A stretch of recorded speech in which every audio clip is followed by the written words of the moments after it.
Friends, இன்னைக்கு நம்ம என்ன பார்க்க போறோம்னா ரொம்பவே சூப்பரான ஈஸியான ஸ்வீட் ரெசிபி தாங்க. Deepavali series number 5.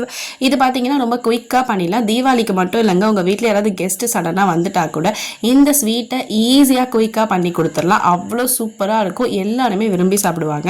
இதுக்கு ஃபர்ஸ்டே ஒரு ப்ரிப்பரேஷன் பண்ணி வச்சுக்கோங்க. அது என்னன்னு பார்த்தீங்கன்னா, இந்த மாதிரி பைத்தம் பருப்பை வறுத்துட்டு நல்லா ஃபைன் பவுடராக அரைச்சிட்டு இந்த மாதிரி சலிச்சு எடுத்து வச்சுக்கோங்க.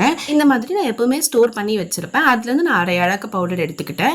இது கூட கொஞ்சமாக ஏலக்காய் தூள், அதுக்கப்புறமா நான் வந்து பொடிச்ச சக்கரை ஒரு அழகு சேர்த்துருக்கேன். ஸோ அரை அழகு பைத்தம்பருப்பு மாவு, ஒரு அழகு சக்கரை சேர்த்துருக்கேன். உங்களுக்கு வேணால் நீங்கள் அதிகமாக சேர்த்துக்கலாம், இல்லை கம்மியாகவும் சேர்த்துக்கலாம்.